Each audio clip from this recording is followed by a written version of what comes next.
17th, okay. I'm Nick Mattison, and this is January 17th, 2005, and today I'll be interviewing Elsie Mattison.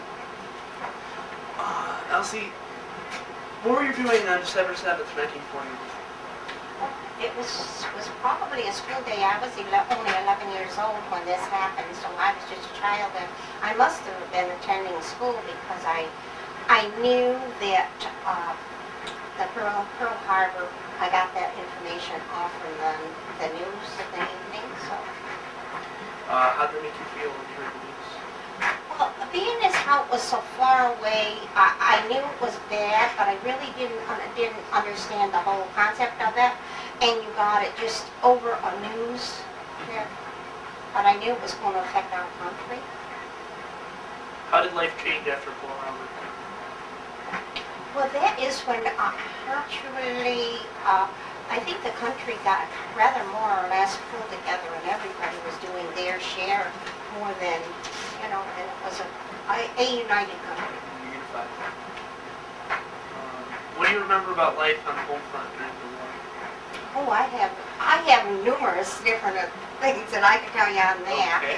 Well, okay, now, one thing, there was a shortage of metal, so we all got together, children and all, and we gathered all the scrap metal we could, and we placed it in this, it was a blacksmith shop, and at that time, also you even collected the metal that was on the little gum wrappers, and all of that. You took anything you could find, and then when we got a huge pile of it, and that was put in, they came with a truck and took it away. It was used for war effort.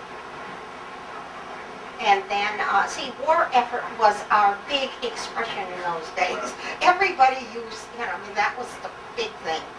And then also, let's see, we had, we took when the war was in Europe, then we had a course on learning the planes, because they set up an observation tower in our village. Now, our village was just a little place with only 19 houses, and we had one store, one church, and that was about, and the blacksmith shop that didn't even work. So it was, it was amazing what they did do, really. But anyway, we went to the courses that we took were all done at the church, and in the church reception hall. And we had the first one we had was we had to learn the planes, because they were setting up an observation tower up at the top of the hill across the road from where I lived. And during that course, these guys from the airport of some sort came, and they had flashcards, and there were 50 flashcards in the group. You had to learn recognize all of the planes, and you had to and the names of them. They were American, German, Japanese, probably English, from all countries. Yep. There were 50, and I remember I was very proud because I got 95 on that course. That was good. Because I was probably 12 years old at the time. And with that, that course was preparing us to go to the observation post and watch for the planes. Now, our coordinator was Gordon Barden that did our post, and he also was he was a building constructor, so he built a really nice place up there. And it had a tower, and it had and that we could be in out of the rain, and it had a nice deck.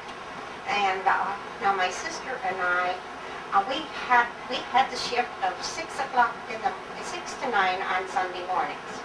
It was a little early, but it was a really big deal for us, because we lived in rural, and so we weren't ones that bought a lot of cookies and things that store-bought goods.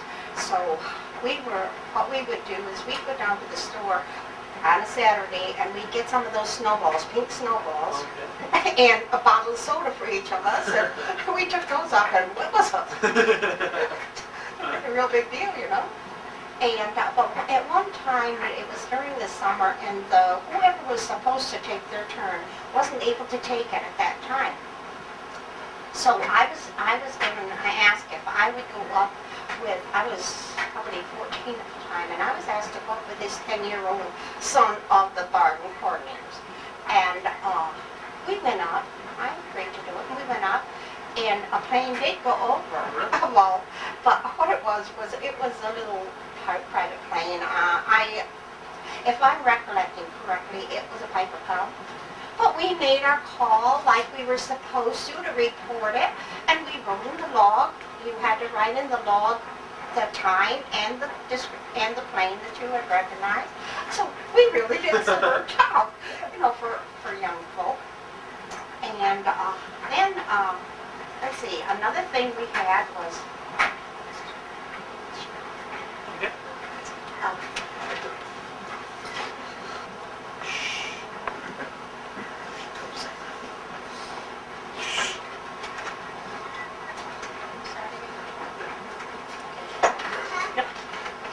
and another thing we did was we took a Red Cross course to learn how to do all of the emergency things in case it was a first aid course, where we had to learn the splints and the breathing and the, bring people back and everything else, which I took that course too because I was old enough at that point so that I was a dozen years old. If you were younger than that, you weren't allowed.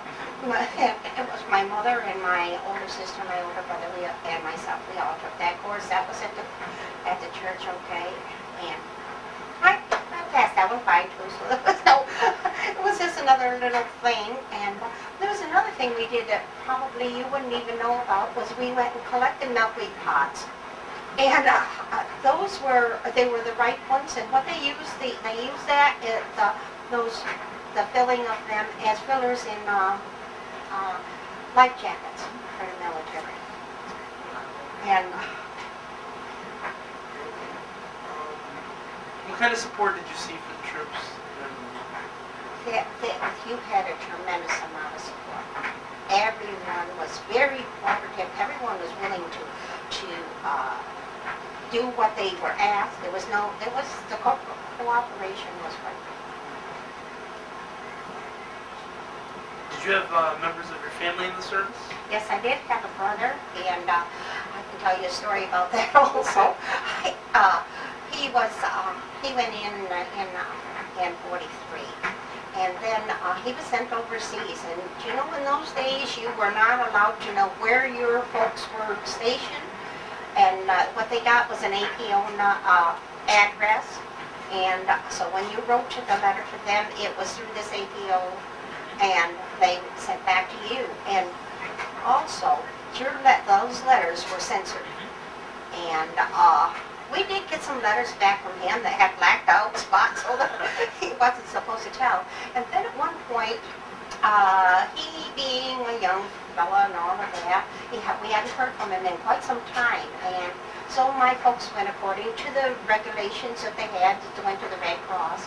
And the Red Cross looked him up, and they found that he was just negligent in writing, so they forced him to do a little writing, and that we kept track of him. But then, the amazing thing was that after the war, we didn't know whether he was in Europe or whether he was in a tremendous battle or going to get killed or hurt or what. We found out when he came home that he had been in Panama the whole time. so that actually he was not in the really dangerous war zone. I mean, they did have a job there, but it wasn't this frightening one that we was supposing that he might have been in. How did rationing affect your family? Okay, I remember all this stuff. I don't know why I'm recalling it, but I remember now, like, there was one thing the shoes were rationed, and for each family, you were only allowed 2 pairs of shoes per individual in the family. That was it. And then we were allowed, sugar was another item that was rationed, and I don't remember the amounts, but at the time we had bees, and it was so that the bees were also allowed their ration of the sugar too. as well, and and I remember that we got 100 pounds extra of sugar just for the bees because they had to have it through the winter in order to survive the winter. So, and then the gas, of course, was rationed, and everybody would get for their, personal trips, they would get they could have $10 gallons a week. That was the allotment. But if you had a job, like if they required more gas, and you were, or to get back and forth a longer distance of work, then you were allowed more. And then of course the farmers were allowed extra because they had to drive their tractors, and they got their specials on that. But it seemed like pretty much everybody was really cooperative. But of course you did hear rumors of people that got more stamps than they were supposed to. See, all these stamps you had to turn in as you purchased whatever you were getting from it. And flour also was in the short supply. But I don't recall whether it was rationed or not, but it was less refined in the milling of it, and so that when you cook pastries, items like cakes and such, they were a bit more heavy on the texture of them. It was like eating a thing of lead, What did you feel about Truman's choice to use the bomb? Well, and there again, it was just done without me really realizing it. I know it, because we didn't have the graphics that kids are exposed to now in a wartime. We just had to imagine from our mind's eye is where we got our information from. But we're aware that it was not a good thing. But in hindsight now, I would rather he hadn't have done it, but they said then at the time that it was the only thing that brought that portion of the war to a close. You're talking about the graphics. How did you get the news? Did you get newspaper, or were there newsreels of that? How did you get this news? We always, in our family, we always took a newspaper. The Albany Times Union was the newspaper we got. But I don't think I read the newspaper that much. And then, of course, on the evening news but it was really not that. It wasn't that strong because they used other news also. Would you say there was a bias back then in the news? Well, they're surely going to tell our side is being, that's the way things work, but we didn't get it quite as, it isn't like it is today. There wasn't the problem of one thing going against what the other one, they all more or less agreed to whatever was going on. Okay. What do you feel about FDR's death? Well, we always, back in those days, the presidency was a respected position, and you only heard you treated that office and with respect, and you didn't get the private life that you get nowadays. The public life was what you got, and I always thought he did really some tremendous things for the ordinary peoples of this country. There was a lot of it. You grew up during the Great Depression. You were born during that time. How would you compare life back then to how it was during World War II? Well, I was born in 1930, which the Depression started in 1929, and so I was just too little to really know what was going on, but we were country folks, so we had our own garden, we had pigs of our own, we had chickens of our own, so we were really kind of more or less self-supporting, so that, we always had, we had what we needed to get along on well, and so, but I suppose it maybe was probably a good thing that we lived this way, because we were not, you didn't feel deprived at any point during the war, you just accepted what you got.